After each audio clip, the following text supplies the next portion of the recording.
기도하겠습니다. 거룩하신 하나님 아버지, 버러지만도 못한 자가 옆에 서서 아버지의 말씀을 선포하고 가르치려고 합니다. 주여, 성령이시여, 말씀을 가르치는 자에게 먼저 임하여 주시옵소서. 사람의 생각과 사람의 어떤 관점과 주관적인 것과 어떤 욕구와 그런 것이 임하지 않게 하시고 성령 하나님께서 말씀을 통하여 역사하시고 전하라 하신 것만 전하게 하여 주시옵소서. 하나님 아버지, 그리고 말씀을 듣는 자에게도 성령이 임하게 하여 주시옵소서. 내주하시는 성령께서 그 말씀을 통하여 이것이 과연 하나님으로부터 오는 말씀인지 사람으로부터 오는 말씀인지 모를 때에 하나님께서는 약속하십니다. 하나님의 뜻대로 행하려 하는 자들은 이것이 하늘로부터 왔는지 사람에게서 왔는지 알게 하시겠다고 예수님께서 그 당시 자신을 믿지 않는 유대인에게 하셨던 그 말씀이 오늘날 우리에게도 동일하게 역사할 줄 믿습니다. 말씀을 전하는 자와 듣는 자 모두 하나님 앞에 있사오니 주여 역사하여 주시고 이 예배를 거룩하게 받아주시고 이 예배를 거룩하게 하여 주시고 사탄 마귀와 우리의 말씀을 막고 우리의 생각을 막은 모든 권세들이 이 자리에서 물러나고 예배가 회복되고 말씀이 회복되게 하여 주시옵소서. 감사드리며 우리 주 예수 그리스도의 이름으로 기도드립니다. 아멘. 자, 오늘 설교 주제를 한번 그 PPT 초기 PPT 잘 떠 있나요? 네. 그 PPT 제일 처음 설교 제목, 설교 제목 다 같이 따라하도록 하겠습니다. 부흥을 구합시다요. 다 같이 따라하겠습니다. 시작. 부흥을 구합시다. 그렇죠. 부흥이 뭐예요? 부흥이 뭐야? 시우야, 부흥이 뭐야? 부흥이 뭐야? 아, 새롭게 일어나는 거? 오, 리바이벌. 네. 네. 부흥이 뭘까? 이 부흥에 대해서 좀 얘기를 하고 싶습니다. 오늘 말씀을 통해서 제가 얘기하고 싶은 거는 부흥이 뭔가, 부흥에 대한 거 많이 들어보셨을 거예요. 무슨 교회나 전도 집회를 보면 뭐 부흥 집회, 부흥하자, 뭐 뜨겁게 하자. 보통 부흥하면 이제 생각나는 게 뭘까? 부흥하면 생각나는 게 뭘까? 뭔 거 같아? 우리 끝에 앉아있는 빅데디. 부흥이 뭔 거 같아? 래퍼 생각나요? 네. 우리 미스터 빅인가? 뭐 어쨌든 몰라? 부흥이 뭔 거 같아? 약간 느낌, 어떤 느낌이 들어? 부흥하면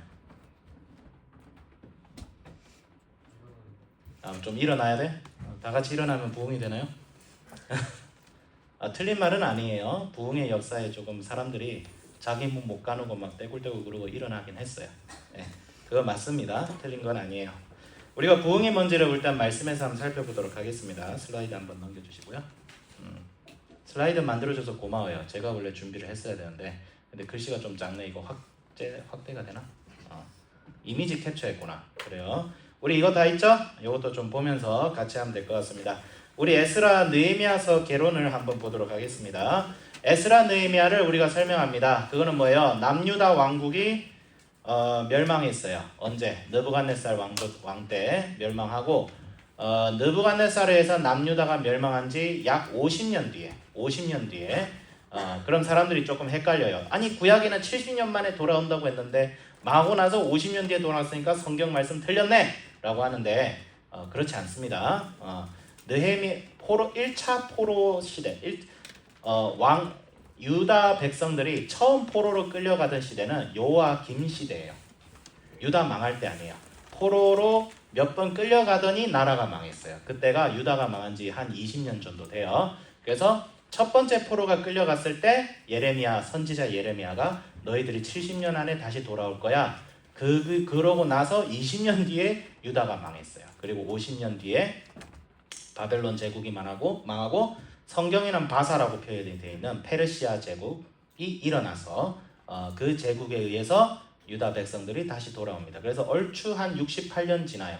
70년이에요. 뭐 2년보다 일찍 했다고 성경 오류 있다 이러면 안 돼요. 성경에서 70년, 100년 하는 거는 숫자로 엄정하게 얘기하는 게 아니라 그 당시 성경을 쓰던 당시 고대 문학가들의 표현이에요.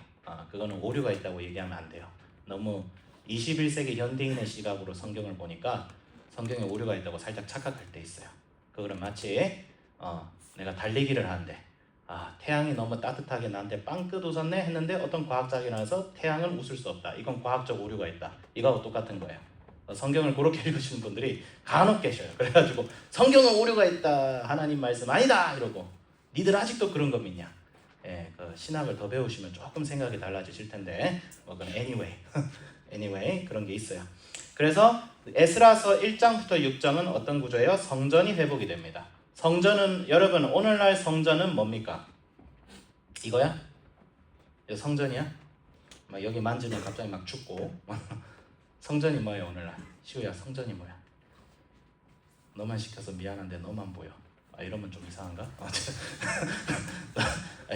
책상 색깔이 빨간색이라서 그래서 그래. 성전이 뭐야? 뭐라고?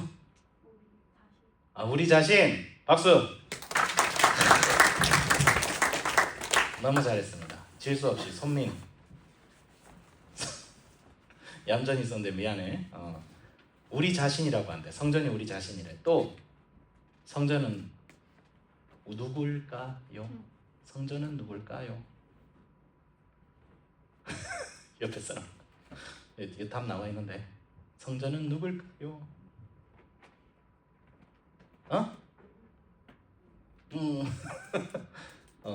정답 맞아. 그거 정답 맞거든. 조금만 큰 소리로 얘기해봐. 네, 예수 그리스도. 정답. 박수. 그렇죠. 성전은 예수 그리스도입니다. 예수님께서 이 성전을 3일 헐어라, 내가 3일 만에 다시 짓겠다 얘기하셨죠. 근데 예수님 말씀대로 안 됐어요. 성전 허물어지고 지금도 없어요. 로마 티투스 장군에 의해서 예루살렘이 기원 후 70년경에 함락됐을 때 성전 같이 없어지고 지금 그 자리에는 이슬람 모스크가 들어서 있어요. 그럼 예수님 말씀하신 성전이 무엇일까? 사도가 얘기했죠. 이거는 자신의 육체를 가리켜 하신 말씀이라. 사도 요한의 증거입니다. 이 성전은 예수 그리스도입니다. 오늘날의 성전은 예수 그리스도입니다. 오늘날의 성전은 어떤 곳이에요? 예수 그리스도의 십자가의 보혈이 있기 전에 이스라엘 백성들은 자기가 죄를 지었을 때 나를 대신하여 죽을 어린 양을 가져와서 그 어린 양의 피를 제단에다 뿌립니다. 그럼 그 제단의 피를 보고 하나님께서 이스라엘의 죄에 진노하지 않으시고 그 죄를 유월시키고 이스라엘 백성들을 나의 자녀다, 나는 죄를 두고 볼 수 없고 나는 죄로 인해서 너희들에게 진노한다. 하지만 나의 진노를 너희에게다 퍼붓지 않고 너희를 대신하여 너희들이 데려온 흠이 없고 순결한 어린 양에게 쏟을지니 그 이후에 내가 너희들과 함께 있겠다. 그게 성전이에요. 그렇다면 그 성전이 이스라엘 가운데 있다는 말은 뭐예요? 오늘날 우리 가운데 누가 거하신다는 거예요? 우리의 죄를 위하여 십자가를 지시고 우리의 죄를 위하여 짐승보다 못한 죽임을 당하시고 우리의 죄를 위하여 하나님의 저주를 친히 당하시사 그 후에 3일 후에 부활하신 예수 그리스도가 우리 가운데 있다는 것이 성전이에요. 그렇기 때문에 에스라 1장 6장에서의 성전의 회복은 돈 많이 들여서 교회 건물 크게 짓자는 게 아니라 예수 그리스도를 교회 안에서 회복하자 이 말입니다.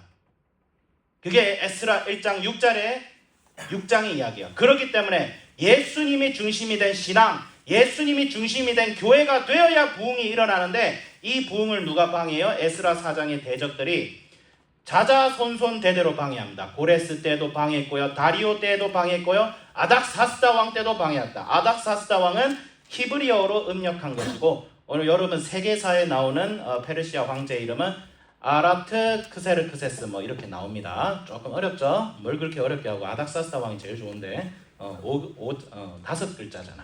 내 마음에 5글자 뭐 이렇게 죄송합니다. 어쨌든 에스라 7장에서 10장은 뭐예요? 그 이후에 성결의 회복입니다. 에스라 7장, 에스라 1장에서 6장의 시대와 에스라 7장이에요. 그때는 복음의 순수성을 회복하자. 그 다음에 느헤미야가 와요. 에스라 느헤미야는 원래 한 성경책이라 보면 돼요. 에스라와 느헤미야는 동시대 사람입니다. 그럼 뭐예요? 느헤미야가 와서 성벽을 회복한다. 이거는 교회 공동체로서 더욱 견고해지고 강해져가는 거예요. 성벽은 뭐예요? 그 당시 도시에 성벽이 없다는 것은 그 도시는 힘이 없다는 거예요. 성벽이 없는 도시는 힘이 없습니다. 도시 역할 못해요. 예루살렘 성벽을, 그 성벽이 어떤 성벽이에요? 구멍난 성벽이에요. 바벨론 때 쳐들어와가지고 성전도 없어지고 성벽도 불타고 문도 불탔어요. 그거를 회복하자는 말이에요. 공동체를 회복하자. 느헤미야 8장에서 10절은 말씀의 회복입니다. 에스라가 말씀을 선포할 때 사람들이 울며 불며 회개합니다. 그 다음에 느헤미야 11장에서 13절은 구별되는 거죠. 공의와 정의를 행하고 그것이 지속되고 때로 죄 지으면 느헤미야 13장에서 보면 느헤미야가 총독이 된 지 한 13년 지나서 잠시 황제를 베었다가 또 돌아가는 길인데 어떻게 돼요? 개혁을 해놨고 부흥을 해놨더니 또 타락했어. 그러니까 또 부흥해야 된다. 여러분 따라하세요. 부흥된 교회는 다시 부흥해야 된다. 따라하세요. 부흥된 교회는 다시 부흥해야 된다. 옛날 15세기 종교개혁가가 이런 말을 했습니다. 개혁된 교회는 항상 개혁되어야 된다. 그 말이 있어요. 종교개혁했죠? 로마 카톨릭의 부패로부터 벗어난 새로운 교회를 세웠습니다. 말씀이 중심이 되고 윤리가 중심이 되고 하나님의 말씀을 실천하는 교회를 세워놨더니 교회가 다시 부패하기 시작한 거예요. 그래서 종교개혁가들이 개혁된 교회는 항상 개혁되어야 된다. 그런 말을 했어요. 근데 오늘날 우리에게도 마찬가지입니다. 부흥된 교회는 계속 부흥되어야 됩니다. 한 번 부흥된 교회가 계속 부흥하지 않아요. 사람은 어리석고 죄를 많이 짓습니다. 저 같은 어리석은 사람이 이 자리에 서서 말씀을 전하는 것은 두렵고 떨리는 거예요. 예배 자리에서 지옥에 제일 가까운 자리는 강대선에 선 사람에게 있습니다. 그렇기 때문에 저는 두렵고 떨리는 마음으로 말씀 전하고 있죠.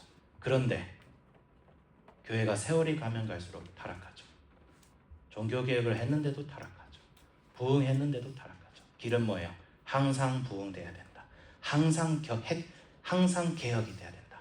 항상 말씀으로 돌아가야 된다. 2000년 교회사는 항상 그렇게 흘렀습니다. 유다의 역사도 마찬가지고요. 다음 슬라이드요. 근데 이게 접혀지나? 여러분 이거 PPT 이거 보는 게 더 편해요. 이거 보는 게 더 편한데 그래서 약간 역사를 좀 정리해 놨어요.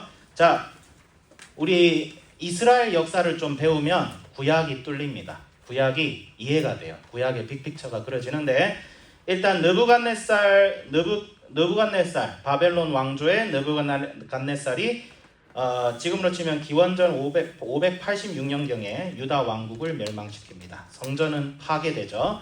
이것은 성경 기록에는 열왕기하와 역대하 예레미야에 다 있습니다. 그 다음에 고레스가 스룹바벨 공동체의 첫 귀환을 선포하던 때는 538년입니다. 고레스 왕은 여러분 세계사 고대 근동 역사에 관심이 있어서 책을 읽으면 키루스 2세라고 나옵니다.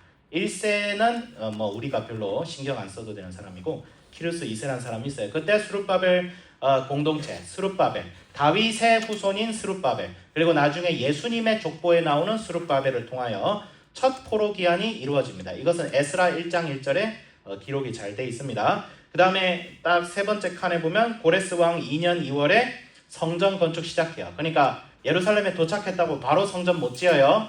일단 뭐 먹고 살아야 될 거 아니야. 그래가지고 딱 했다가 성전 건축을 시작하는데 고레스 왕 한 1년 2년 뒤에 성전 건축이 중단됩니다. 왜? 대적들이 성전 건축 못하게 하려는 거예요. 그러니까 성전 건축을 못하게 한다는 것은 오늘날 예수님이 중심이 된 교회를 못되게 하는 거예요. 여러분 기독교라는 것은 예수님이 중심이 되어서 예수님을 경배하고 예수님의 말씀대로 살아가는 공동체가 교회이고 그 가르침이 기독교예요. 이 세상에 수많은 철학이 있고 수많은 학자들이 있고 이 세상에 수많은 가치들이 있어요. 굉장히 좋습니다. 저는 그거 다 선하다고 생각해요. 기본적으로 선하다고 생각해요. 전 심지어 불교의 가르침도 인류에는 도움이 된다고 생각해요. 불교 스님들 마음 관리하는 거 보면 굉장히 깊이가 있어요. 하지만 그것이 우리에게 우리 삶의 궁극적인 문제를 해결할 수 있는 길은 슬프지만 되지 못한다는 것이 우리의 입장이에요. 스님들 욕할 게 아니라 스님을 스라고 불러야 된다는데 저는 그거 동의 안 합니다. 사람을 공경할 줄 알아야죠. 그럼 대통령도 그 선생님도 선생 이럴 거야? 예수 안 믿었다고? 너 예수 안 믿네? 선생. 이게 천하공노할 짓이죠. 그러면 안 됩니다. 존중해야 돼요. 하지만 우리는 예수님의 말씀만이 진리요, 길이요, 생명이며 그분의 말씀을 내 몸과 마음을 다하여 따르겠다. 믿음은 뭐예요? 여러분 믿음이라는 것은 마치 이와 같아요. 여자친구 만났어. 내가 비유 여러분한테 많이 들었지? 여자친구 없어. 오해하지 마. 근데 좀 있어줘야 되는데 말이야. 그치? 어쨌든 여자친구가 있다고 생각해. 미래에 일어날 일을 현재적 시점으로 그냥 선포하는 선지적 선포라고 합니다. 여자친구가 있습니다. 야, 있어요. 아멘. 그 정도까지는 아니에요. 너무 괜찮아요. 저 지금 잘 살고 있어요. 어쨌든 여자친구가 있어요. 그런데 여자친구한테 나 너 사랑한다. 그런데 같이 시간도 보내지 않고 선물도 안 사주고 사랑한다 뭐 하면서 갑자기 막 딴 여자 막 찾고 이러면 그거 사랑이에요? 그래놓고 막 여자친구가 너 나한테 왜 이러면 사랑에 빠진 게 죄는 아니잖아. 이러면 어떻게 돼? 기싸대기를 맞아야죠. 예. 그거 사랑 아닙니다. 믿음도 그거 같아요. 예수님 믿는다고 하면서 예수님하고 시간도 안 보내고 싶고 말씀도 안 읽고 그 시간에 쇼츠만 막 보고 막 유튜브 보고 세상에 요즘 세상 왜 이래? 그럼 예수님이 말씀하죠. 니는 와 이러노? 니는 도대체 와 이러노? 세상이 중요한 게 아니라 네가 중요하다. 그러면 믿음은 반드시 행함으로 역사하게 되어 있습니다. 사랑으로 역사하는 믿음이라고요. 이게 어느 말씀에 나오죠. 사도 바울이 분명히 얘기했어요. 행함으로 구원받는 건 아닌데 믿음은 반드시 이웃을 사랑하는 것으로 역사하게 되어 있어요. 마치 내가 누군가를 사랑하면 같이 시간을 공유하고 선물을 주고 싶고 같이 대화하고 싶고 같이 친밀한 관계를 가지고 싶은 것과 같은 이치예요. 믿음은 있는데 타인을 사랑하지 않고 증오하고 행동이 거지 같고 물론 그것으로 물론 사람은 연약하기 때문에 믿음이 있어도 넘어질 수 있어요. 하지만 도무지 그런 게 보이지 않는다 했을 때 그런 행함이 없는 믿음을 과연 믿음으로 부를 수 있느냐? 일단 야고보는 아니라고 합니다. 그거는 귀신의 믿음이다. 귀신도 예수님이 하나님이라는 거 알아요? 귀신은 우리보다 예수님의 존재를 더 잘 압니다. 눈으로 봐요. 활활 타오르는 소멸하는 불을 봅니다. 성경에 기록이 되어 있어요. 활활 타오르는 소멸하는 불이시고 천하 만물의 가장 밝음보다 수천 배 이상 밝으신 분이에요. 사탄은 그거 매일 보고 있어요. 그리고 두렵고 떱니다. 그럼 사탄이 예수님 믿는 거예요? 사탄이 예수님 믿는 거야? 안 믿는 거예요. 예수님이 하나님이심을 인정하는 거하고 예수님을 따르는 건 별개입니다. 믿음은 예수님을 따르는 거예요. 예수님을 내 인생의 주인과 왕으로 섬기는 것이고 이제는 내가 내 인생의 내가 중심이 되는 것이 아니고 나를 위하여 십자가를 지시고 죽임당하신 예수님이 이제 내 인생의 주인이다. 그 선포가 믿음이에요. 그렇게 선포했어.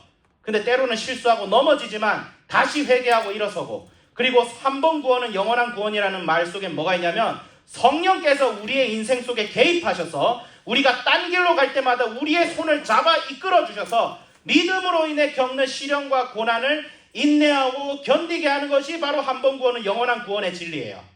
아무렇게나 살아도 구원받는다는 게 아니에요. 이게 성전이에요. 성전을 회복해야 된다. 중단했다가 다시 재개하고 그 다음에 뭐 이거는 그냥 부록으로 했어요. 에스더서는 아헤수에로 왕 크세르크세스 1세예요. 영화 300에 보면 나는 관대하다 이러고 있는 어떤 빡빡이 변태가 한 명 있는데 실제로 아헤수에로가 그렇게 옷을 입진 않았겠지만 크세르크세스 1세. 그 다음에 아닥사스다 뭐라고 되어 있죠? 아르타크세르크세스.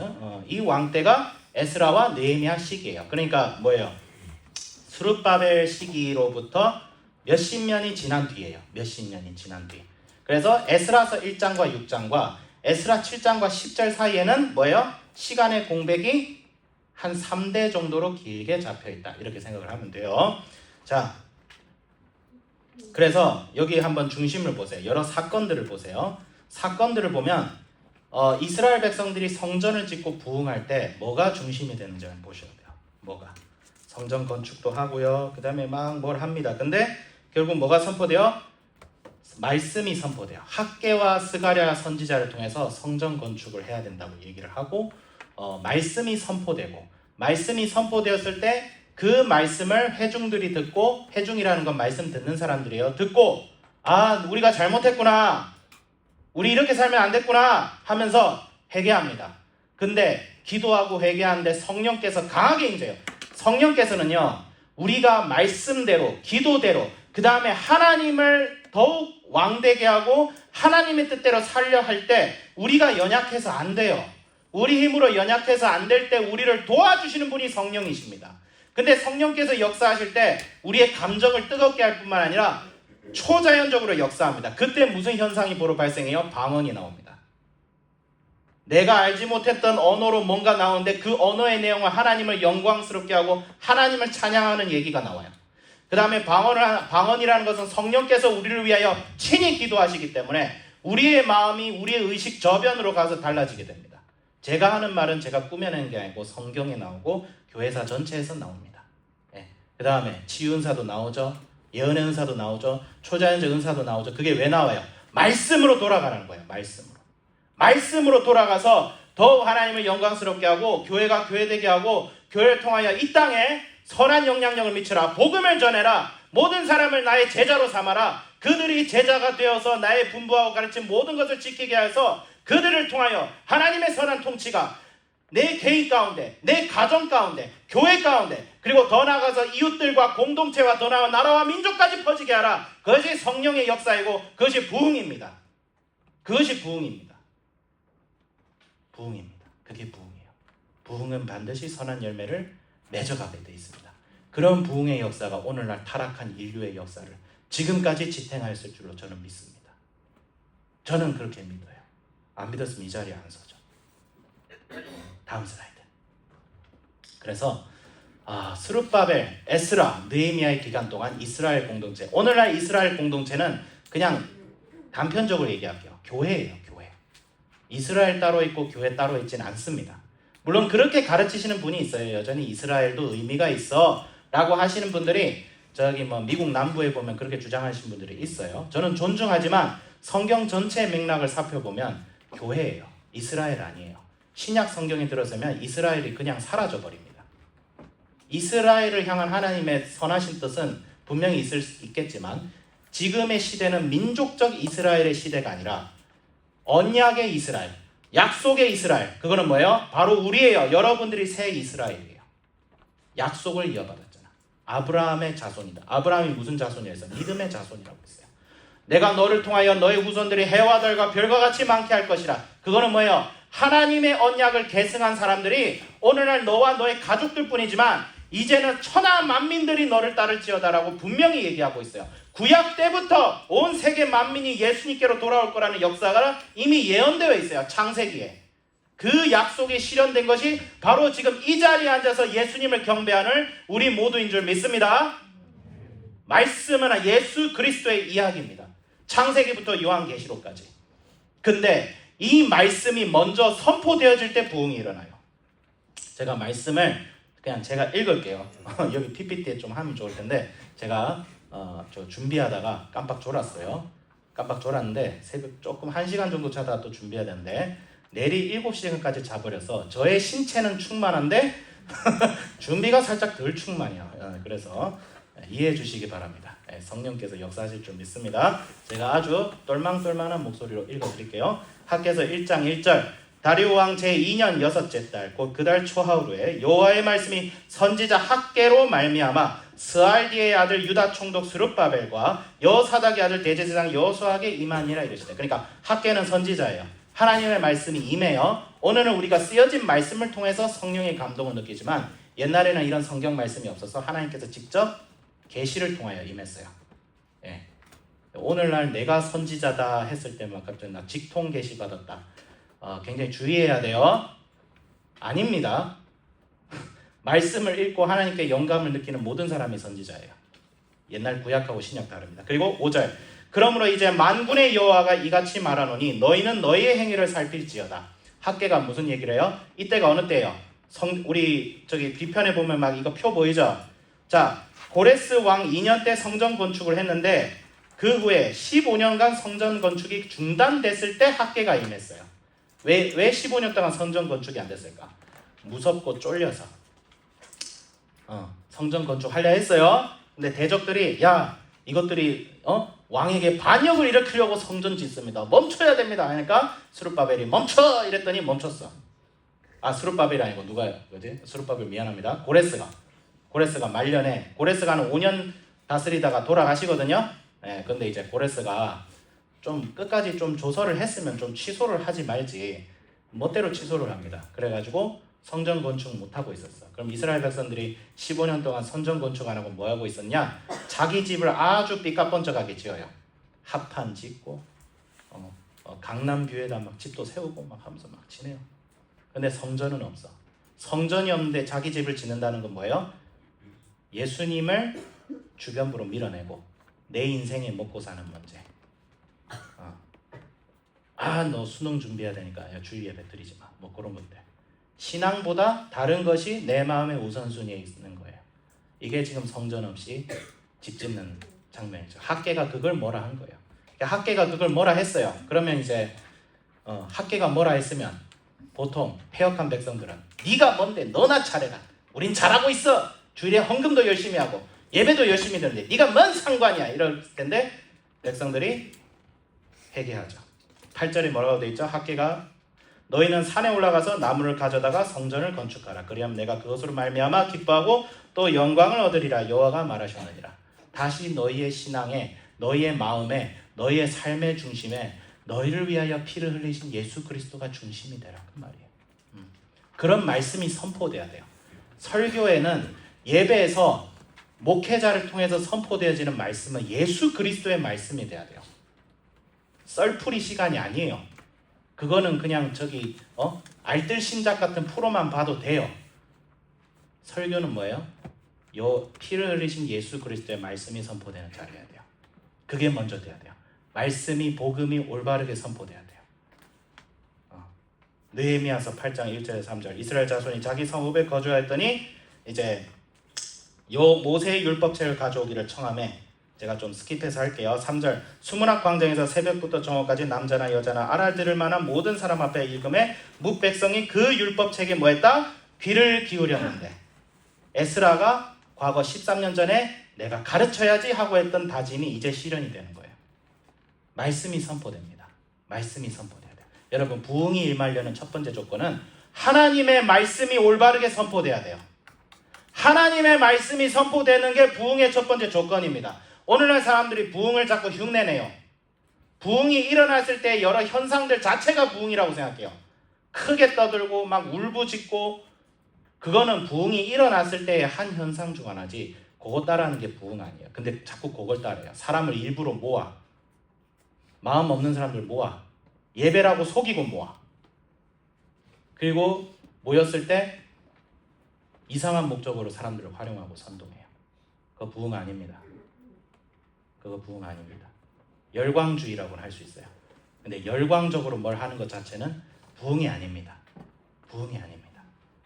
누굴 판단하는 게 아니고 성경이 그리고 교회의 역사가 그렇게 얘기하고 있어요. 그 다음에 두 번째, 자 부흥이 임하려는 첫 번째 조건은 말씀이 선포돼야 됩니다. 그리고 두 번째는 뭐예요? 두 번째는 뭐예요? 백성들이 말씀을 듣고 실천해야 됩니다.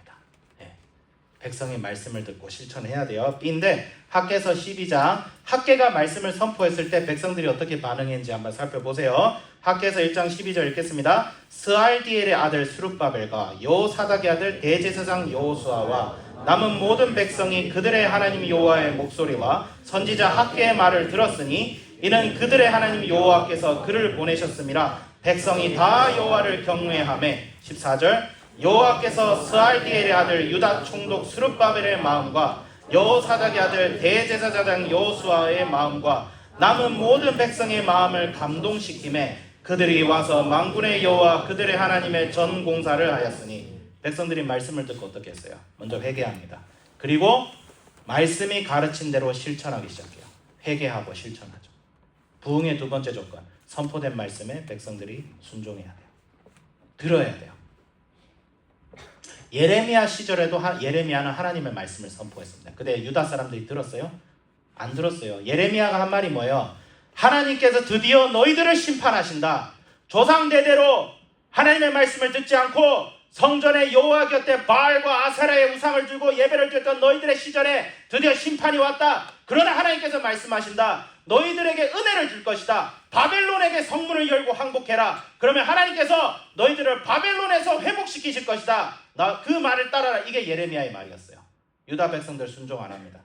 오히려 뭐라고 얘기해요? 하나냐 같은 선지자 노릇하는 짭 선지자, 가짜 선지자가 뭐라고요? 하나님께서 우리를 다시 한번 일으켜 세울 것입니다. 저 바벨론이 2-3년 뒤에 물러나고 우리는 다시 예루살렘으로 돌아와서 하나님께서 우리 백성들 지켜주실 것입니다. 희망적이죠? 굉장히 긍정적이죠. 하지만 하나님의 말씀 아닙니다. 지 생각이에요. 하나님은 이렇게 선포하다가 몇 년 뒤에 죽습니다. 하나님께서 치십니다. 예레미야 백성들이 듣기 싫어했어요. 그렇지만 하나님의 말씀이었어요. 그때는 부흥은 안 됐어요. 부흥의 준비는 됐죠. 왜? 예레미야 같은 선포를 들은 다니엘 같은 사람들이 바벨론을 끌려간 유다 백성들의 지도자가 되었어. 그들이 유다 땅으로 돌아가는 그 50년 기간 동안 그들을 돌보고 그들을 재우고 그들에게 말씀을 선포하고 때로는 사자밥이 되는 위험 속에서도 예루살렘을 향하여 3번 기도하기를 멈추지 않았어요. 유다 백성들이 그 다니엘을 보면서 신앙을 지켜갔던 거예요. 목숨을 걸고 진리를 사주다. 백성들이 말씀을 듣고 실천할 때 부흥이 일어납니다. 그렇죠. 느헤미야 8장 6절만 읽도록 하겠습니다. 시작. 에스라가 위대하신 하나님 여호와를 송축하며 모든 백성이 손을 들고 아멘 아멘 하고 응답하고 몸을 굽혀 얼굴을 땅에 대고 여호와께 경배하니라. 그렇죠.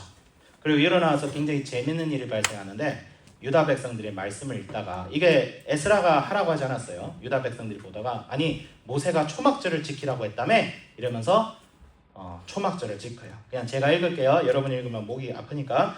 율법에 기록된 바를 본즉 여호와께서 모세를 통하여 명령하시기를 이스라엘 자손은 7째 달 절기에 초막에 거할지니라 하였고 또 이르되 모든 성읍과 예루살렘에 공표하여 이르기를 너희는 산에 가서 감람나무 가지와 들 감람나무 가지와 화석류 나무 가지와 종려나무 가지와 기타 무성한 나무 가지를 가져다 기록된 바를 따라 초막을 지으라 하나 한지라. 백성이 이에 나가서 나무 가지를 가져다가 뭐 이렇게 블라블라블라 해서 너무 읽으니까 너무 길다 야. 돌아온 회중이 다 초막을 짓고 그 안에 거하니 눈의 아들 여호수아 때로부터 그날까지 이스라엘 자손이 이같이 행한 일이 없었으므로 이게 크게 기뻐한지라. 초막절을 여호수아 이래로 제대로 지킨 적이 없었대요. 근데 백성들이 말씀 듣고 은혜 받아서 실천합니다. 초막절이 뭐예요? 초막이 뭐야? 텐트야. 텐트 왜 지어? 이스라엘 백성들이 광야 생활할 때 콘크리트 집에서 살았을까? 텐트에서 살았을까? 막 모르겠어? 사막에 있으면 무슨 드래곤볼에 나오는 캡슐 던지면 막 집이 나와? 없었어? 없었어요.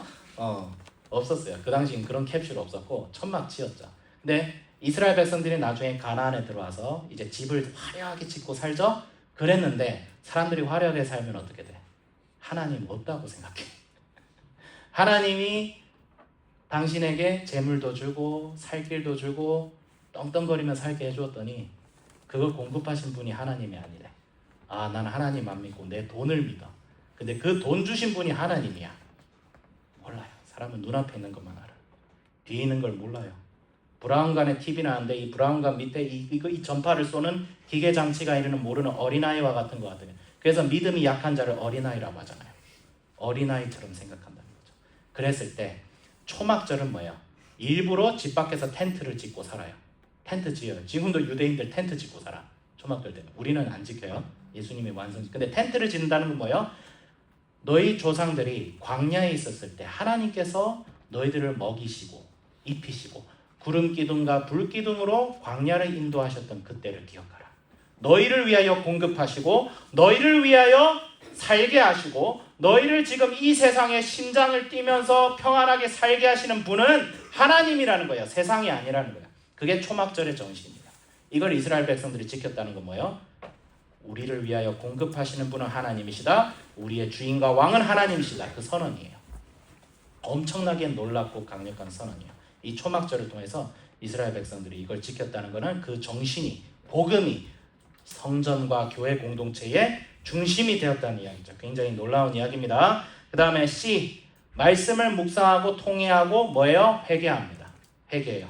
에스라 9장 3절과 6절 3절 이때는 어떤 때냐면 에스라가 가서 보니까 유다 공동체가 완전히 타락해가지고 이방 여인들과 통혼을 하고 이방 여자와 통혼했다는 것은 오늘날 자유연애 시대를 얘기하는 게 아니에요. 옛날에 결혼이라는 것은 가문과 가문 간의 연합이었어요. 비즈니스였어요. 사랑 때문에 결혼하지 않았어요. 옛날에는 저 가문의 명예와 돈 보고 결혼했어요. 그러니까 이방 여인과 통혼했다는 것은 세속주의, 혼합주의에 빠진 거예요. 내 신앙의 가치를 타협해서라도 잘 먹고 잘 살겠다는 뜻이에요. 이런 현상이 있었을 때 에스라가 슬퍼가지고 3절에 뭐라고 돼 있죠? 다 같이 읽겠습니다. 시작. 내가 이 일을 듣고 찢고 머리털과 수염을 뜯으며 기가 막혀 앉으니. 그렇죠. 기가 막혀서 앉았다. 속옷과 겉옷을 뜯었다는 말은 여러분이 지금 입고 있는 속옷을 얘기하는 게 아니라, 오해하지 마세요. 변태 아니에요. 겉옷은 뭐예요? 이제 옛날에는 노숙을 해야 되니까 이제 한마디로 겉옷은 여차하면 길거리에 노숙할 때 입고 잘 수 있는 텐트 같은 거였어요. 굉장히 두껍고 굉장히 온몸을 감쌀 수 있어요. 후드 같은 거예요. 엄청나게 큰 후드 같은, 그게 겉옷이고, 속옷은 뭐예요? 우리가 입고 있는 이런 옷들 있죠? 이게 속옷이에요. 여기서 겉옷은 여기서 겉옷과 속옷은 개념이 다릅니다. 우리 진짜 막 이거 아니야? 그거 아니야. 오해하지 마세요. 근데 옷을 찢었다는 말은 뭐예요? 그 정도로 에스라가 기가 막혀서 통회하면서 앉아있는 거. 그러면서 6절에 뭐라고 돼 있죠?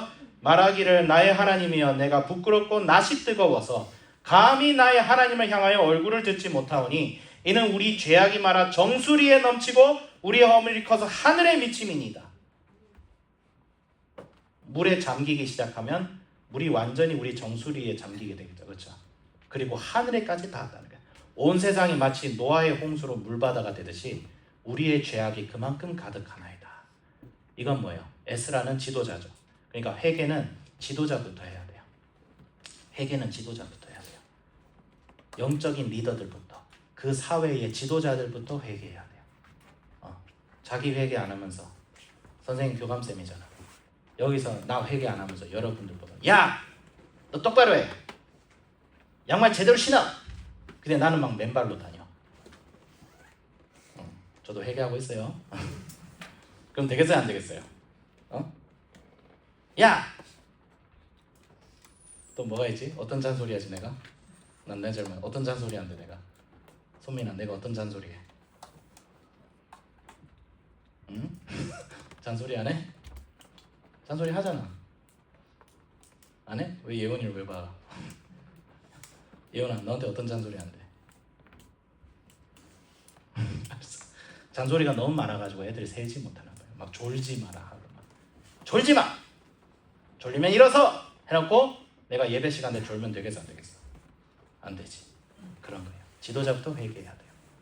지도자부터 회개해야 됩니다. 에스라 10장 1절 에스라가 하나님의 성전의 앞에 엎드려 울며 기도하여 죄를 자복할 때에 많은 백성이 크게 통곡하며 이스라엘 중에서 백성의 남녀와 어린아이의 큰 무리가 그 앞에 모인지라. 어린아이까지 모였어요. 에스라가 회개하니까 백성들도 같이 회개하는 거예요. 에스라가 회개하니까 어린아이까지 회개하는 거예요. 학생들도 회개해야 돼요. 여러분 어른들만 회개하면 안 돼요. 학생들도 회개해야 돼요. 느헤미야 그 다음에 그 이후에 성전과 성벽이 회복되고 난 이후에 느헤미야 때 에스라가 말씀을 선포하고 이때가 느헤미야 8장을 여러분 자세히 보면 알겠지만 성벽이 완공이 된 이후에 사람들이 수문학 광장에 모여서 에스라가 말씀 사경회를 합니다. 자그마치 새벽부터 정오까지. 그러니까 한 6시간 정도 돼요. 그렇다고 내내 한 건 아닐 거야. 막 쉬는 시간 10분씩 줬겠지. 성경에 기록은 안 되겠지만 그 말이 되니 막 힘들어서. 그런데 말씀을 사경회를 합니다. 8절에 하나님의 율법책을 낭독하고 그 뜻을 해석하여 백성에게 그 낭독하는 것을 다 깨닫게 하니 백성들이 어떻게 해요? 율법의 말씀을 듣고 뭐예요? 다 우는지라. 에스라가 말씀을 선포합니다. 그때 백성들의 마음에 꽂혀. 그랬더니 뭐가 생각나? 자기 조상들의 죄악이 생각나. 하나님께서 이스라엘을 왜 심판하시는지가 깨달아져. 그리고 자신의 행실을 돌아보니까 너무 죄송스러운 거야. 내가 이때까지 잘못 살았구나. 울어요. 울어요. 그리고 나중에 그 다음 날이죠. 느헤미야 9장 1절에서 3절 그달 29날에 이스라엘 자손이 다 모여 금식하며 굵은 베옷을 입고 티끌을 무르쓰며 모든 이방 사람들과 절교하고 서서 자기의 죄와 조상들의 허물을 자복하고 이날에 낮 4분의 1은 그 제자리에 서서 그들의 하나님 여호와의 율법책을 낭독하고 그 낮 4분의 1은 죄를 자복하며 그들의 하나님 여호와께 경배하는데. 그래, 하나님의 말씀이 선포되고 그것을 받아들이고 그 다음에 회개하고 돌아섭니다. 이방 사람들과 절교했다라는 말을 여러분 너무 오해하시면 안 돼요. 여러분 우리 외국인들하고 친하게 잘 지내야 돼요. 종교가 다른 사람들하고도 친하게 잘 지내야 돼요. 복음 전해야 돼요. 근데 여기서 절교한다는 것은 나의 기준이 진리가 아니라 다른 것이 되어지거나 진리와 진리가 아닌 것을 혼합하는 거예요. 예수님 외에도 구원의 길이 있다. 좋은 말이죠. 친하게 지내기엔 딱 좋아요. 그렇게 주장하시는 분들이 기독교 안에도 좀 있습니다. 믿음의 형제 자매들인데 예수님을 믿기는 믿는데 예수님을 믿는 거에 또 이상한 걸 추가해요. 그거 잘못됐습니다. 그거는 사람을 살리는 것 같아 보이지만 사람을 죽이는 길이에요. 예수님 외에 구원의 길은 없어요, 여러분. 예수님의 은혜 때문에 사람은 구원받는 거예요. 물론 그럼 어떤 사람이 하나님의 은혜를 입었느냐 입지 못했느냐를 우리가 판단하면 안 돼요. 여러분, 사람을 대놓고 저 사람 지옥 갔어, 그 얘기 할 자격 없어요, 우리에게. 그럼 니는 천국 갔니? 그거 어떻게 알아? 우리 하나님의 은혜로 감사함으로 구원받는 거예요. 그렇기 때문에 구원의 확신을 얻는 거예요. 근데 그건 나만의 영역이고 다른 사람이 구원받았는지 안 받았는지는 우리 확인할 길이 있어요? 여러분, 선생님이 구원받았다는 거 여러분 100% 확신이 돼? 증거가 돼? 여러분, 내 마음 봤어? 내가 지금 코스프레 하는 걸 수도 있잖아. 이렇게 설교하는데 나 사실 예수 안 믿어. 막 은혜 받는 너희들 보면서 막 즐거워서 웃어. 내 거짓말하는데 이것들 눈물을 흘리고 있네. 헤헤헤. 그럼 어떻게 돼? 어떻게 돼? 하나님께서 이런 패역한 나를 통해서 말씀을 전하기는 하세요. 그래서 말씀을 듣는 여러분들은 구원받는데 난 지옥까지. 근데 중요한 건 뭐예요? 그 누구도 누가 구원받았는지 구원 안 받았는지 알 수 없다는 거예요. 그건 그 사람만 아는 거예요. 다만 믿는 자는 반드시 하나님을 여호와로 증거하게 돼 있고 그 다음에 그에 맞는 행함이 나오게 돼 있다. 성경은 거기까지만 얘기하고 있어요. 그렇다고 그 행함 가지고 너 거짓말했네? 너 지옥 가. 이러면 돼요, 안 돼요? 그거 판단할 기준 우리한테 없어요. 그건 누가 판단하는 게 아니에요. 목사님 할아버지도 판단할 수 없어요. 그거 자꾸 판단하는 사람은 사탄아 물러가라 이래야 돼요. 사탄이 정죄하는 영이거든요. 그건 잘못됐어요. 그래 하고 그러면 이스라엘 가운데 이런 부흥의 역사가 분명히 일어났어요. 우린 그걸 믿어야 됩니다. 그러면 우리 가운데 그런 일이 있을 수 있을까? 여러분, 이건 성경의 이야기이고 현실은 안 그래. 그럴 수 있을까요? 그렇지 않습니다. 교회사를 조금만 연구하면 다릅니다. 다음 슬라이드요. 네, 복잡하네. 책 읽으세요. 자, 이게 3쪽인가? 2번. 오늘날 우리 가운데 이런 일이 일어날 수 있을까? Yes! 일어날 수 있습니다.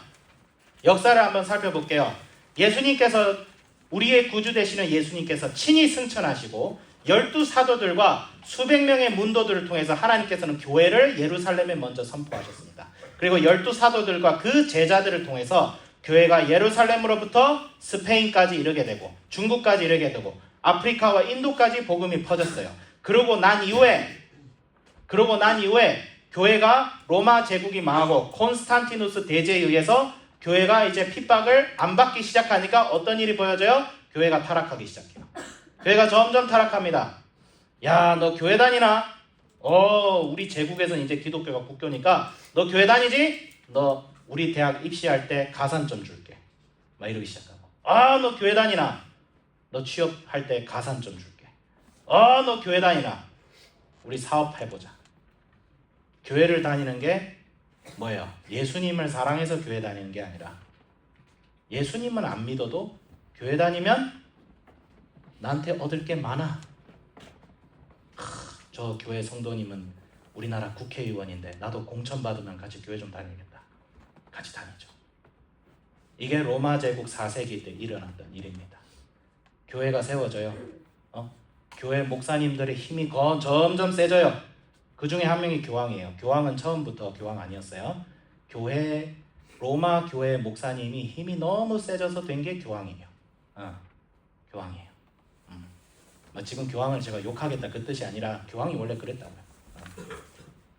그래서 중세가 타락합니다. 교회가 타락했을 때 종교 개혁이 있기 전에 교회를 개혁하고 교회를 다시 하나님의 말씀으로 이끌려고 했던 사람들이 했던 운동이 바로 수도원 운동이에요. 수도원은 교회 밖에서 복음을 전하고 교회 밖에서 하나님의 말씀을 실천하자. 오늘날 선교단체하고 조금 비슷합니다.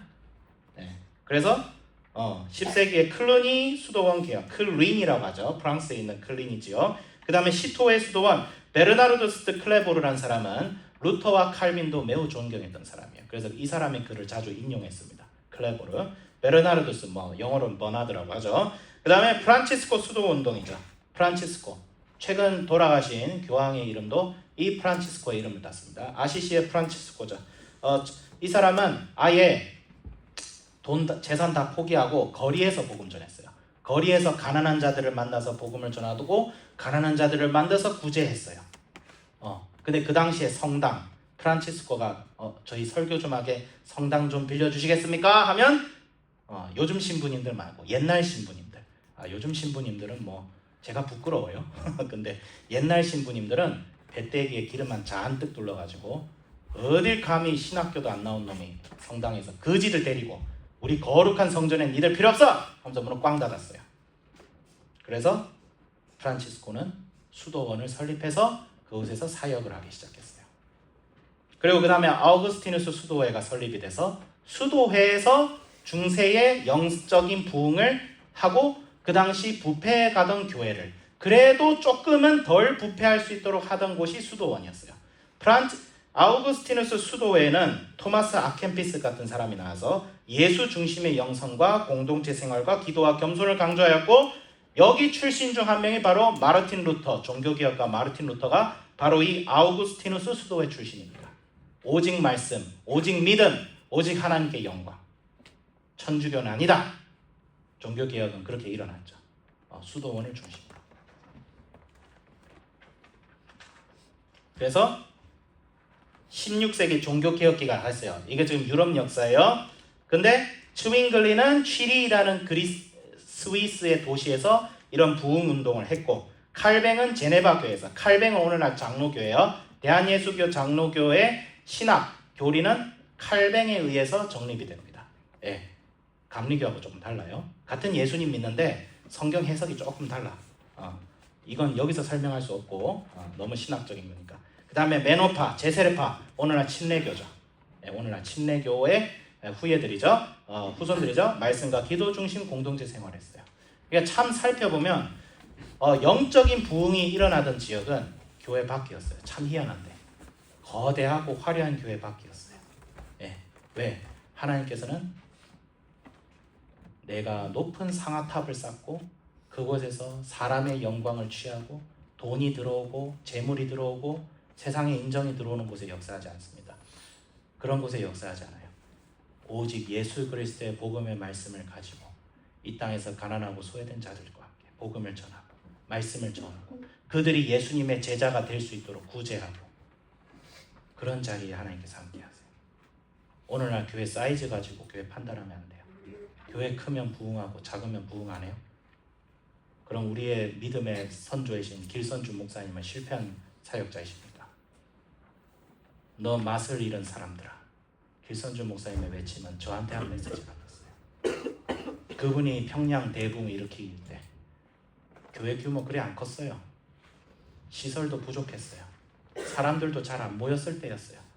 그때 회개와 부흥의 역사가 그곳을 중심으로 타오르기 시작할 때 그들을 보고 사람들이 모여서 말씀을 읽고 기도하고 그러면서 그 교회가 변화의 주역이 돼서 평양이라 한 도시가 변화되고 첩을 5명 두면서 나는 첩 5명이나 뒀다고 자랑하던 할아버지가 회개하고 돌이키는 역사가 일어나고 불륜을 저질렀던 장로가 공개적으로 죄를 고백하는 역사가 일어나고 사기꾼들이 다시 그 사기를 돌이켜서 정직한 사업을 하기 시작하고 부흥이 사회의 개혁까지 만들어냈어요. 그런 역사가 일어났죠. 자, 근대에 들어서면 종교개혁기가 있고 근대 17세기에 제가 몇 분 안에 다 마칠게요. 너무 걱정하지 말고. 자, 근대 17세기 이후에 유럽 대륙에서 경건주의 운동이라죠. 모라비안 형제랑 헤르누트 공동체, 모라비안 형제당 굉장히 중요한 공동체죠. 복음 전하고 그 영미권에는 오늘날의 감리교의 시조가 되는 웨슬리와 그 다음에 장로교 목사였던 휘필드, 이 두 사람은 친구였습니다. 친구였어요. 이 두 사람이 부흥 운동을 주행했어요. 휘필드는 아주 그냥 이 강대상 들고 거리에 가서 설교했어요. 여기서 듣는 사람 없다. 거리로 가자. 왜? 교회 안에서 설교하면 좀 넉넉하고 조금 있는 사람들만 오니까 조금 이런 교회에 접근하지 못하는 사람들에게 내가 접근해야겠다. 강대상을 들고 갑니다. 물론 강대상이 지금보다 훨씬 초라했지만 성경책 딱 하나만 들 수 있는 강대상 들고 가서 복음 전해요. 휘필드에서 미국의 부흥이 일어나고, 그 다음에 미국의 영적 대각성 운동 1차, 2차, 3차, 4차 이게 역사적으로 있습니다. 1차 영적 대각성 운동 조나단 에드워즈의 말씀을 선포합니다. 그랬더니 사람들이 회개하고, 2차는 찰스 피니에 의해서 일어났어요. 찰스 피니 운동에 의해서 사실 미국의 노예 해방 운동까지 일어납니다. 왜? 피부가 다르지만 이 사람도 우리와 같은 신앙을 가진 사람인데 왜 얘는 노예처럼 살아야 되냐 이거예요. 성경에서 노예라 할지라도 자기 형제처럼 대우해라고 분명히 돼 있는데, 지금 아프리카에서 사람 무단으로 납치해가지고 자기 공장 돌리는데, 농업 돌리는데 사람 쓰는 게 과연 기독교인으로서 맞느냐? 이것이 신앙 부흥 운동에서 시작됐죠. 그 다음에 3차 드와이트 무디. 드와이트 무디의 역사에 의해서 무디 부흥 운동을 경험했던 많은 하버드과 예일의 인재들이 목사님이 되어서 우리나라에 선교사로 와요. 그 중에 한 명이 언더우드 선교사님. 지금의 연세대학교를 세우신 분입니다. 스카이 가라고 막 하죠. 스카이의 Y자가 연세예요. 무디 부흥 운동의 영향으로 언더우드 선교사님 세우고, 아펜젤러 선교사님, 감리교회 시초신, 우리나라의 감리교 전파하신 분, 배제대학교 세우시죠. 네. 서울대학, 고려대는 아쉽게도 선교사님들이 세우진 않았어요. 하지만 좋은 대학들이긴 하죠. 그리고 4차 또 있어요. 빌리 그레엄, 미국의 1950년대 60년대 빌리 그레엄과 존 스토튼 목사님의 복음주의 운동이 미국과 영국을 강타하죠. 훌륭하신 분들이죠. 네, 물론 단점도 있다라고 하지만 이만한 분들이 없어요. 그냥 20세기 초 아주사 거리 부흥 운동의 성령 세례와 방언의 역사가 말씀이 선포되는 곳에 일어났어요. 방언과 성령 따로 있고 말씀 따로 있지 않습니다. 말씀으로 선포돼야 됩니다. 잠깐만. 사탄아 물러가라. 자, 죄송합니다. 저 이상 농담했어요. 그만해. 진짜 사람 잡겠다. 그래요. 자, 그 다음에 한국의 영적 대각성 운동은 언제 벌어졌어요? 원산 부흥 운동, 평양 대부흥 운동, 그 다음에 100만인 구령 운동, 그 다음에 백오인 사건. 이거는 일제시대 때 믿음의 사람들을 탄압했을 때 교회가 오히려 이게 일제 같은 놈이네. 어쨌든 그래요. 뭐야, 말벌이야? 말벌이에요? 그냥 제가 진행할게요. 그냥 알아서 피하세요. 네, 안 죽어요. 어쨌든 그래 하고 복음전도 하고, 일제 초기에는 그런 일들이 있었고, 해방 후에는 복음전도 운동가 선교단체 CCC, 내비게이터, IBF, 조이, SFC, UBF 같은 선교단체를 통해서 복음전도가 일어났고, 그래서 1970년도에 한국교회가 엄청나게 성장했어요. 한국교회가 엄청나게 성장해서 우리 성도님들도 아실 거예요. 우리 어르신들은 아실 텐데 아마 20년 전, 10년 전만 해도 개신교 교회 다니시는 분이 1200만이 넘는다는 얘기 많이 들으셨을 거예요. 그렇죠? 근데 지금 통계는 뭐예요? 지금 교회 다니시는 분들 500만이 안 됩니다. 요즘 통계. 개신교 인구가 700만이 넘는다고 하는데 그 중에 한 160만 명은 이단입니다.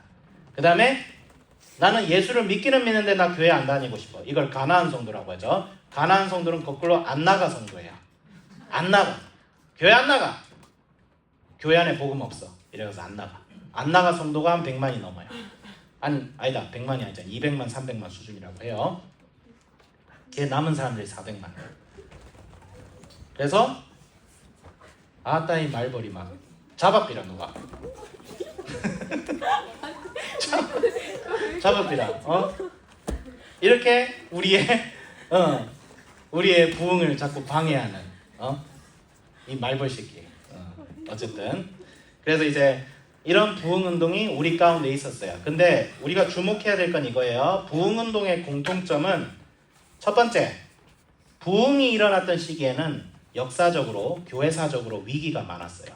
평양 대부흥 운동 때 우리나라 민족에 어떤 위기가 있어요? 을사늑약이 체결됐죠? 이토 히로부미한테 무릎 꿇고 우리나라의 국권이 다 피탈당하고 일본 제국에서 나라가 노예가 되고, 이 일본 애들이 나중에 30년 뒤에는 우리나라 남산에다 신사를 짓고 태양신을 숭배하라고 하고, 숭배 안 하면 두들겨 패고 그런 일들을 벌였어요.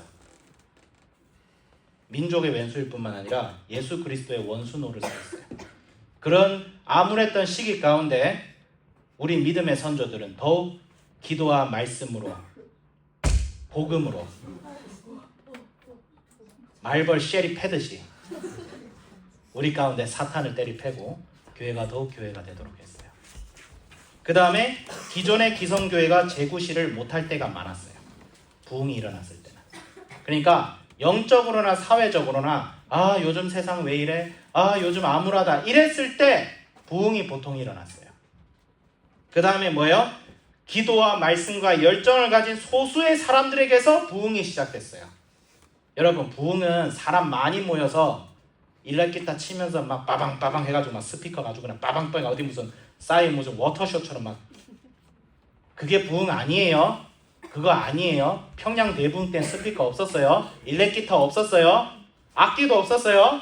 생목으로 찬양했어요. 근데 사람들이 9시까지만 우리 기도해 합시다 라고 우리 미국 선교사님들이 점잖게 얘기하는데, 우리 한국인들은 끝장을 보죠.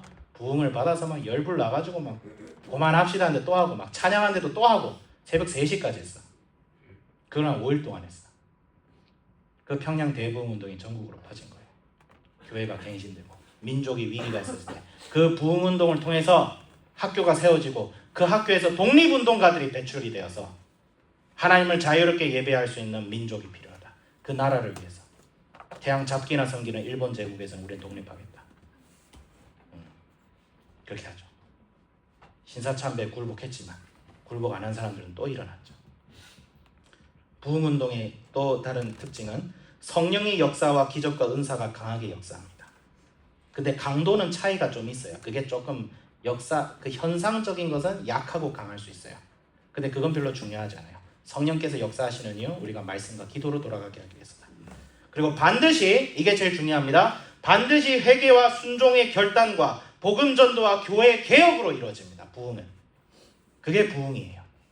그게 부흥이에요. 많이 모여서 뭐 그런 거 부흥 아니에요. 많이 모이는 건 결과예요. 결과를 가지고 부흥이라고 하면 안 돼요. 부흥은 뭘로 이루어지는 거예요? 우리 오늘날 여기 앉아있는 한비전 우리 학생들, 우리 매일 아침마다 새벽 6시 일어나서 말씀 읽고 기도하고, 우리 성도님도 온라인 오프라인 성도님들 그 새벽에 일어나서 하나님의 말씀을 읽고 기도하고, 나라와 민족을 위해서 기도하고, 교회를 위해서 기도하고, 자녀를 위해서 기도하고, 그것에 부흥의 불씨가 있어요. 부흥은 한두 사람이 영웅적으로 일어나는 게 아닙니다. 부흥은 모든 사람들이 기도와 말씀으로 하나님의 뜻을 나의 매 순간 나의 직업과 나의 직장과 내가 있는 현실에서 실천해 나갈 때 일어나는 겁니다. 부흥은 교회가 커져서 일어나는 것이 아닙니다. 교회는 오직 말씀과 기도의 공동체가 되어야 됩니다. 교회는 다른 거 하면 안 돼요. 그거 하고 싶으면 목사님 되지 말고 시민단체 가든지 그런 걸로 해야죠. 교회는 복음과 기도의 공동체가 되어야 됩니다. 말씀의 공동체가 되어야 됩니다. 교회는 예수님의 제자를 삼는 거예요. 다른 거 하는 거 아닙니다. 다른 거 하고 싶으면 교회 성도님들이 각자 자기 영역으로 가가지고, 그것이 뭐 경제면 경제, 요즘 핫하지만 정치면 정치, 아니면 사회면 사회 가가지고 시민단체를 세우든지, 그런데 가입해서 내가 이 영역에서 하나님의 말씀대로 일하겠다 해서 해야 돼요. 교회 자체가 그거 하는 거 아닙니다. 오늘날 인본주의적 신학을 하시는 분들, 저는 존경하는 부분도 많아요. 교회가 나서서 가난한 자를 구제하고, 구제해야죠 당연히. 그 다음에 사람을 가난하게 만드는 어떤 시스템을 좀 개혁해야 된다, 그런 말도 하고, 저는 그런 거 좋아해요. 좋아하지만 또 어떤 반대쪽 사람들은 나라가 위기에 빠졌으니까 나라부터 구해야 된다, 애국해야 된다, 교회보다 나라가 먼저다, 그래 얘기해요. 좋아요. 근데 그건 교회 아닙니다. 교회 아닙니다. 예수님 시대 때 애국하겠다고 열심당원 일어났어요. 그 사람들 이스라엘 못 구했어요. 그 열심당원 중에 가론 유다가 있었어요. 가론 유다 열심당원 출신입니다. 조심해야 됩니다. 저부터 그래 될까봐 조심하고 있어요. 결론을 맺겠습니다. 부흥해야 됩니다. 그럼 어떻게 할까요? 실천. 첫 번째, 반드시 우리 성도님들 매일 성경 꼭 나와주세요. 매일 성경 모임 있죠? 말씀 공부 꼭 하시고, 나는 다른 곳에서 할 수 있다. 그럼 다른 곳에 모여서 꼭 해주세요. 매일 성경 가지고 해도 되고, 아니면 나는 그냥 매일 성경 별로야, 그냥 성경책 가지고 할래, 그럼 성경책 가지고 하십시오. 모여서 말씀을 읽고 기도하는 모임 꼭 가져야 됩니다. 꼭 가져야 되고, 또 두 번째 뭐예요? 가정 기도 성경 모임을 꼭 회복해야 됩니다. 가정을 통해서 하나님께서 부흥하세요. 가정을 통해서 부흥하십니다.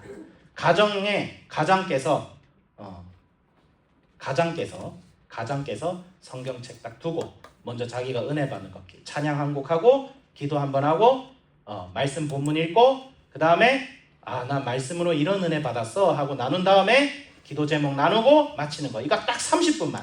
진짜 매주에 한 번, 두 번도 좋고, 제일 좋은 건 매일 하는 거예요. 매일 저녁마다. 그거 하면 자녀들 달라져요, 진짜로. 그거 너무 필요합니다. 가정이 꼭 교회입니다. 교회 따로 있고 가정 따로 있지 않습니다. 교회가 가정이고요, 가장이 목사예요. 보통 남편분께서 가장이 돼주시면 남편분께서 목사가 되셔야 됩니다. 신학교 가라는 말은 아닙니다. 오해하지 마시고요. 네. 그런 거예요. 그리고 나서 기도하고 말씀 복음을 전해야 돼요. 사람들에게 복음을 전해야 돼요. 사람이 달라지려면 그 사람이 달라지고 싶다, 복음을 전해야 돼요. 복음을 전해야 사람이 바뀌는 거예요. 사람이 바뀌어야 세상이 바뀌는 거예요. 왜 사람 바꿀 생각 안 하고 자꾸 이상한 법 제도를 바꾸려 해요? 사람 안 바뀌어요. 안 바뀐다고요. 프랑스 혁명 때 귀족들 죽였어요. 나라 바뀌었어요? 나폴레옹이 일어나서 독재자였는데 뭐가 바뀌었습니까 도대체? 자본가들이 산업 태어난다고 공산주의 했어요. 나라 바뀌었어요? 안 바뀌었어요. 더 심해졌지. 세상 바꾸려면 사람 바꿔야 되고, 사람 바꾸는 길은 예수님의 복음 전하는 것밖에 없어요. 예수님의 답이 없어요. 예수님의 답이 없어요. 한비전은 예수님만이 답이라는 공동체가 되어야 되고, 우리 한국교회도, 우리 모든 믿음의 사람들도 그런 사람이 될 때 저 같은 놈도 거기에 합류해서 한국교회를 바꿀 수 있지 않을까. 우리 모두가 그런 생각이 듭니다. 자, 기도하겠습니다. 자, 기도 제목은 우리 주여 주여 하고, 우리가 예수님을 주인과 왕으로 삼게 하여 주시옵소서. 우리가 예수님을 주인과 왕으로 삼게 하여 주시옵소서. 세 번 복창하고 기도하겠습니다. 주여 주여 주여. 예수님을 하나님 아버지 주여, 이 말씀이 선포되는 자리 가운데 주여 우리의 마음의 눈이 열리게 하여 주시고, 우리의 마음의 빗장이 열리게 하여 주셔서 예수님을 보게 하여 주시옵소서. 예수님을 따르게 하여 주옵소서. 더 이상 마리는 소금같이 살고 싶지 않습니다. 입으로는 주여 주여 하면서 세상 사람과 다를 바 없이 그냥 오늘이 좋은 하루를 살고 싶지 않습니다. 변화를 만들어낼 수 있는, 예수님이 살아 움직일 수 있는 그런 인생 한번 살아보고 싶습니다. 한번 살다 죽는 인생 그렇게 살고 싶습니다. 주여 우리를 변화시켜 주시고 역사하여 주실 줄 믿으며 예수 그리스도의 이름으로 기도드립니다. 아멘. 자,